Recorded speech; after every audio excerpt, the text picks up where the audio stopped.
Welcome to the Power of One. Today we're going to be speaking with Michael Harper. Michael Harper is a survivor of gun violence. He was shot 15 times on Christmas Day 6 years ago. He's going to share his story with you. Welcome to the show, Michael. Michael, tell me about Christmas 6 years ago, how the day started out. It was wonderful because I celebrated my birthday the day before on Christmas Eve. And the girl that I was dating, her birthday was on Christmas Day. And it started off good, breakfast in bed, came downstairs, we opened up gifts. We had a wonderful day. I had a lot of guests at the house. It was like a wonderful day. Okay. And tell me how that day changed.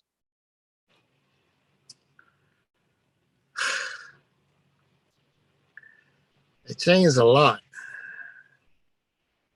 A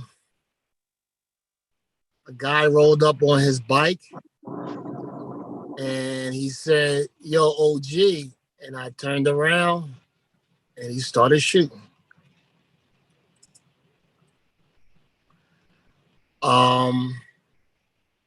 I had my daughter and my son with me, and I shield them so they won't get hit. My goddaughter came up with the car. They threw me in the back, or they put me in the back seat of the car, and they was rushing me to the hospital. And I kept praying and said, "God, I don't want to die. I don't want to die," and everything. They got me into the hospital. I told them my name. I told them everything I was allergic to, and that was it. And you were out after that?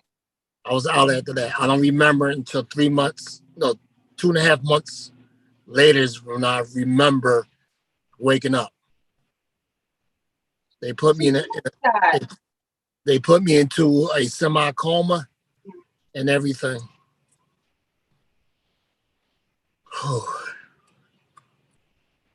So you were shot 15 times. Yes. What parts of your body? Stomach, back, legs.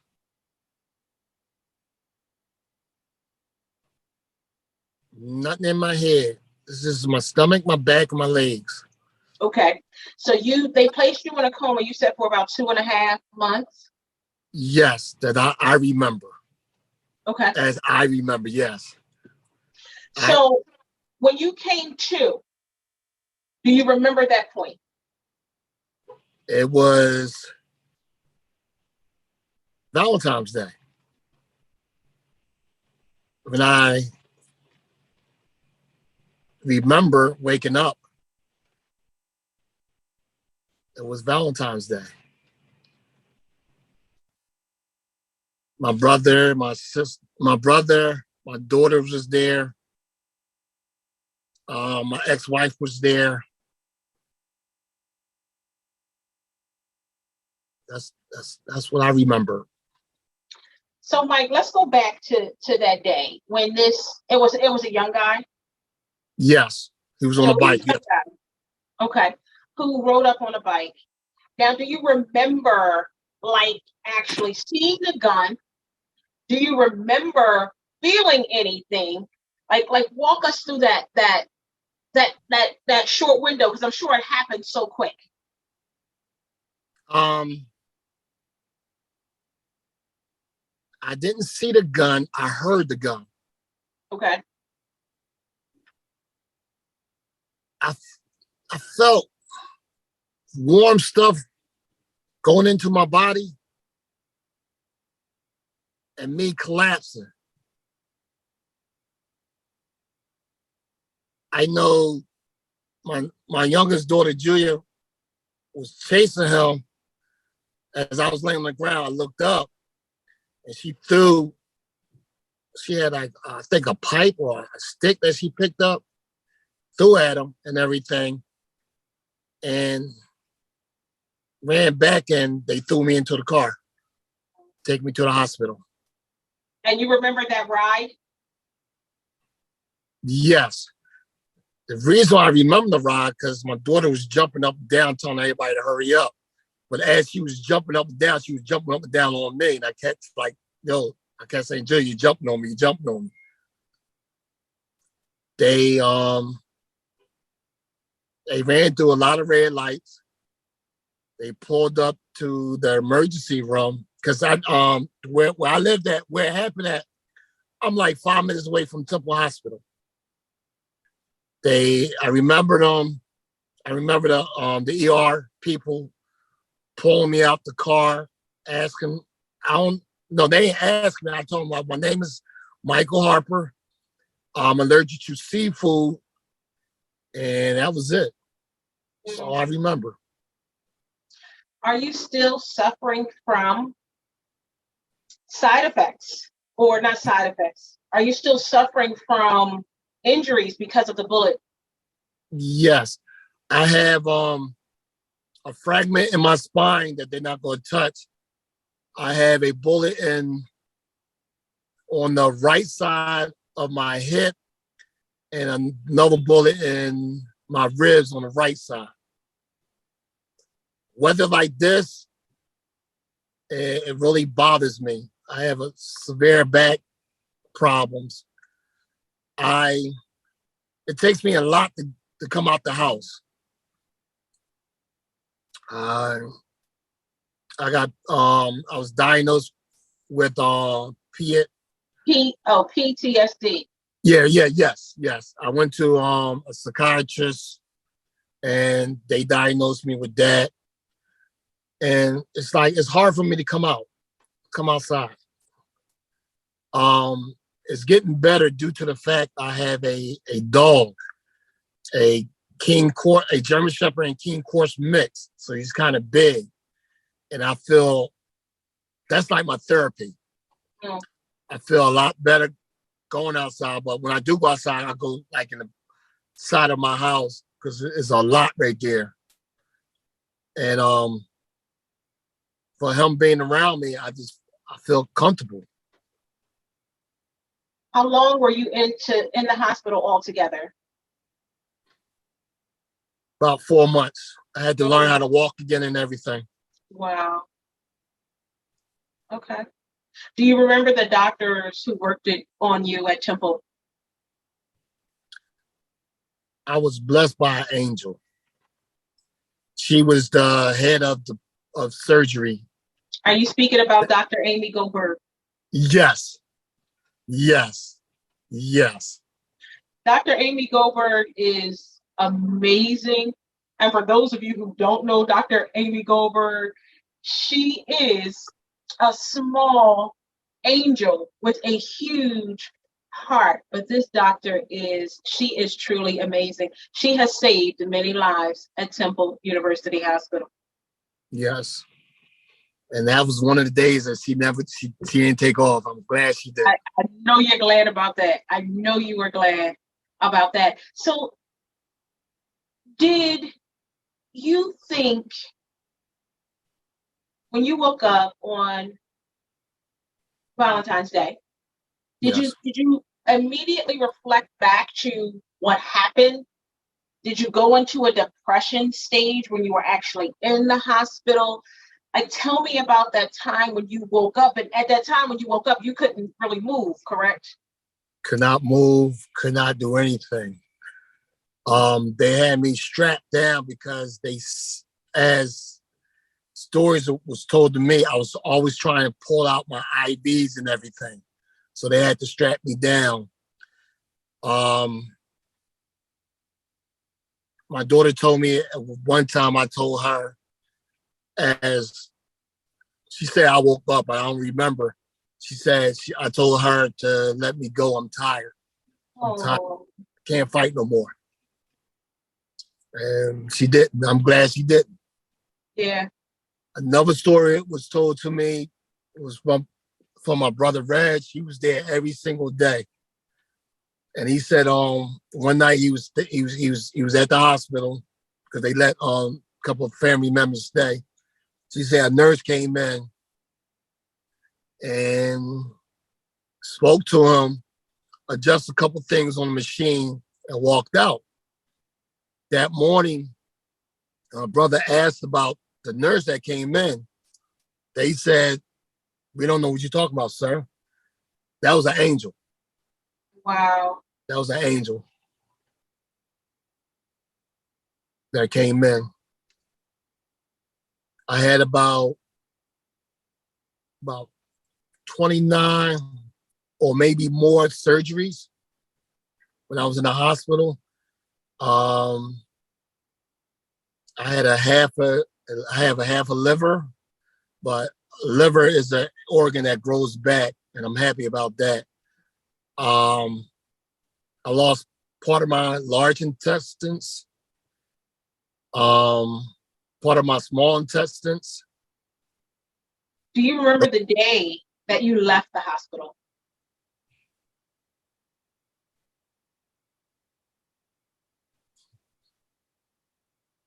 No, I do not.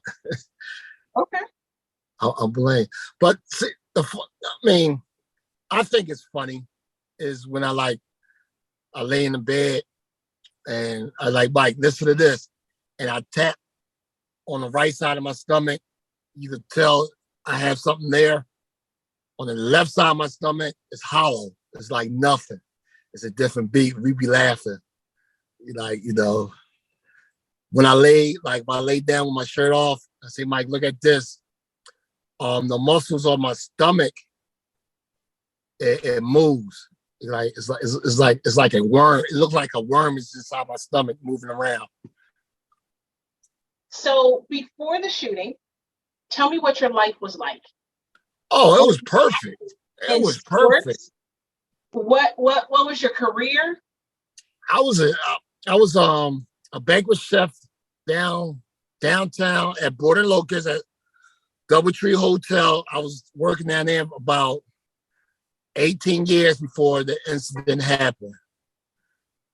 I was still playing softball. I coached a little football, a little baseball and everything. I mean, I was living a dream life. A dream life. And all of that came to an end on December 25th, 6 years ago. Yes. But I'm blessed. I'm still here. That's right. That's right. Still Now, here. is this your first time sharing your story? Yes. Is it hard for you to talk about? Did you have nightmares? And like you said, it was hard for you to go outside. To this day, I still have a little nightmares about it. I break up in a cold sweat and everything.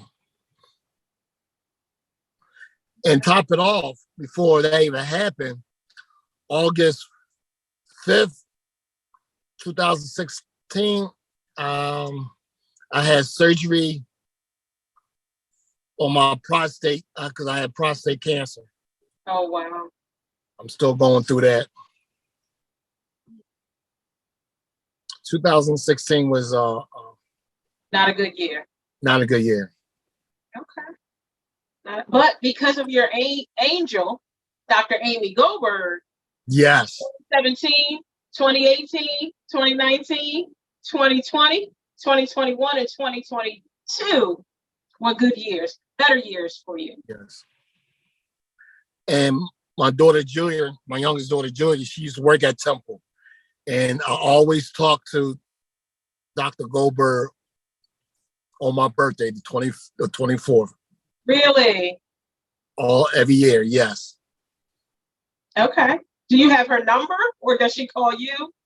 She when Julia says she calls me. Okay. And That's awesome. And I wish I could get her number because I appreciate everything she done. But don't worry, I'm going to put you in contact with her for this year coming up. I'm going to make sure that you have a call on your birthday on 2022, December the 25th, that you have a call from Dr. Amy Goldberg to wish you a happy birthday. I'm going to make that happen for you. Thank you.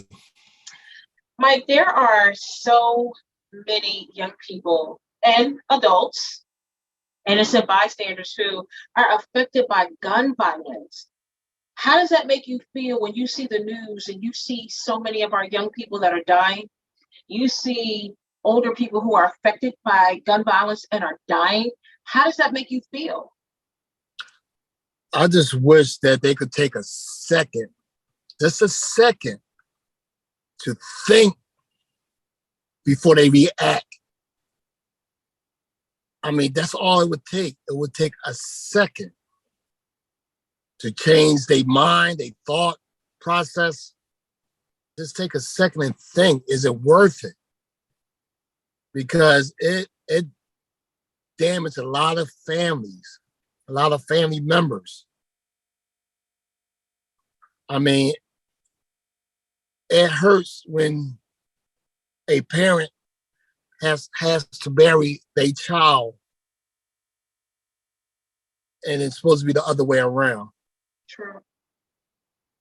Yeah, I often wonder how a 14-year-old or a 15-year-old can even gain access to a gun.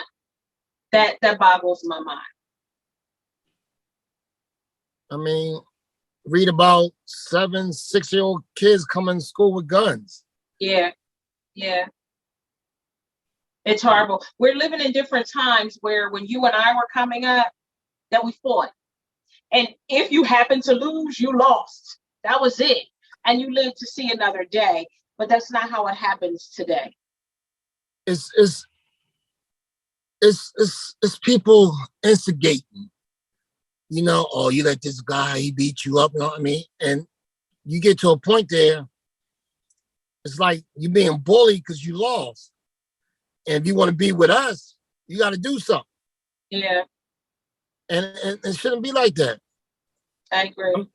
I mean, as I was growing up, I had a couple rumbles until everybody knew, like, oh, this Mike, he loves football. He likes this. So I had no more issues after that. Mm-hmm. Yeah. I Mike, mean, tell me something. Was your shooter ever apprehended? no. How did that make you feel? Believe it or not,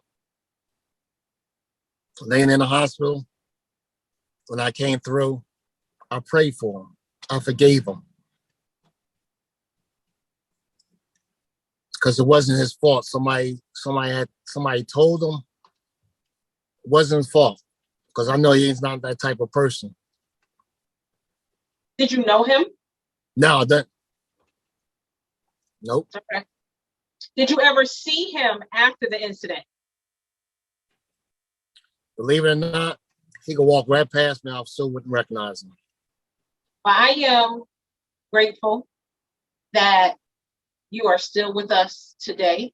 There are people who are very unfortunate who can suffer a gunshot wound to the arm or the leg, just one, and they pass away. But here you are after being shot 15 times and you are still with us to tell your story. So I'm very, very grateful for that. What message do you have for all the youth who decide to pick up a gun to solve their problems? Put the guns down. Talk about it. We are brothers and sisters in the sight of God. Put the guns down. Don't need them. Talk. Us adults needs to talk.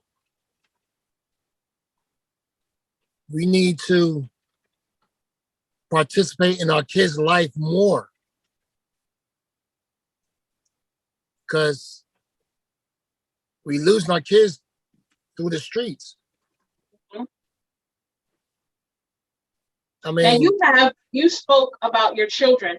How did what happened to you affect your children?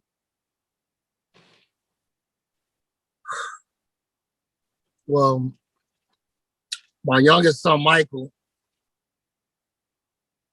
a month ago is when he spoke about it for the first time. And I told him, like, it's about time, dude. It's about time. You got, I'm here. I'm here. 6 years later, I'm here. Have all of you received therapy? I did. Michael didn't. Julia started it this year, beginning of this year, and she doesn't do it anymore Okay. because it's expensive. Well, do know that therapy is free for those who are a victim of a crime. They know that. And if you are in need of therapy, I will help you out with that. I am. Okay. Sounds good. Michael, I want to thank you so much for joining me today, and thank you so much for sharing your story. Thank you, cousin. Thank you so much for joining me today. Please put down the guns. Extend peace. Extend love. We need one another to make it through another day. Peace and blessings.